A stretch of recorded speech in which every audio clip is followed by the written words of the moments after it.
Нам часто говорят о том, что летать самолетом куда безопаснее, чем ездить на машине, особенно если хотят продать нам билет. Но действительно ли это так? И правда ли экипаж самолета и обслуживающий персонал аэропорта делает все для комфорта и безопасности пассажиров? Ничего подобного. Хотите узнать, что происходит в самолетах на самом деле? Заходите. Стюардессы обманывают, говоря о влиянии вашей электроники на безопасность полета.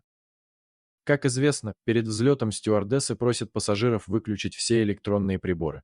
Если какой-нибудь дотошный пассажир спрашивает, зачем это нужно, ему обычно отвечают, что его мобильник или лаптоп могут создать помехи для переговоров пилота с диспетчерами.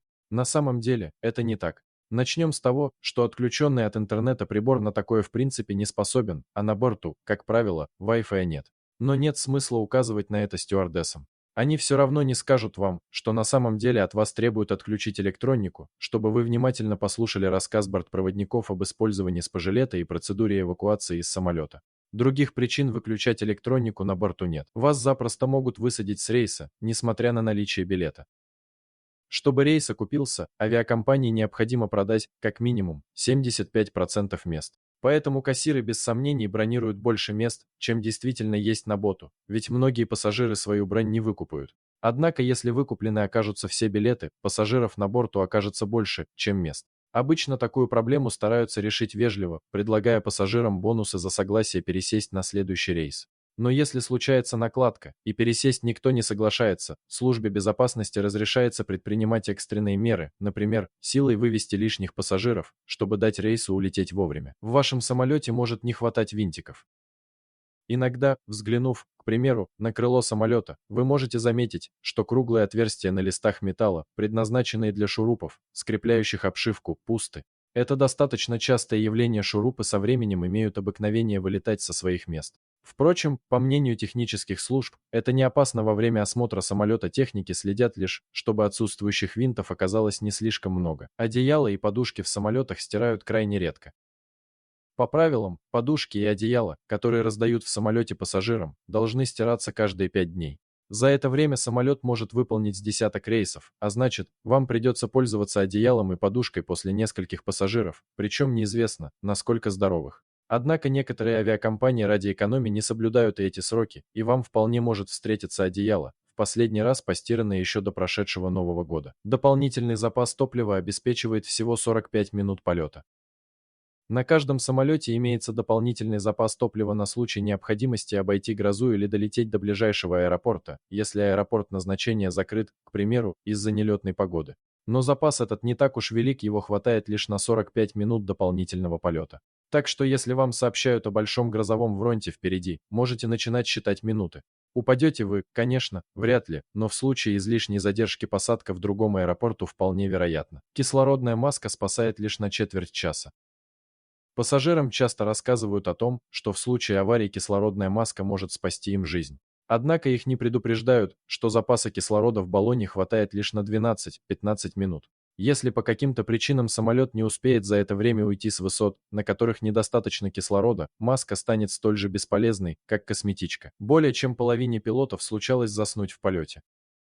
Согласно исследованию, проведенному в США в 2015 году, 56% пилотов случалось засыпать в тот момент, когда они вели самолет. Более того, 29% доводилось, проснувшись, увидеть, что их второй пилот тоже спит. И это совсем не смешно по статистике. Усталость пилота, опасность в 3 раза более сильная, чем любая другая, способная привести к катастрофе. Пилоты часто заклеивают окно бумагой, спасаясь от солнца. Казалось бы, при огромной ответственности, которая лежит на пилоте, конструкторы пилотской кабины должны были позаботиться обо всем, чтобы ничто не отвлекало пилота от его обязанностей. Но это не так. Пилоты, которым приходилось летать во второй половине дня в западном направлении, не раз публично жаловались на то, что им приходится закрывать стекла подручными материалами, от карт до подносов, чтобы вечернее солнце не слепило им глаза. И хотя радары все равно точно показывают местонахождение самолета, согласитесь, не очень приятно знать, что пилот твоего лайнера в солнечный вечер слеп, как котенок. Трупы из МИ летят рядом с вами.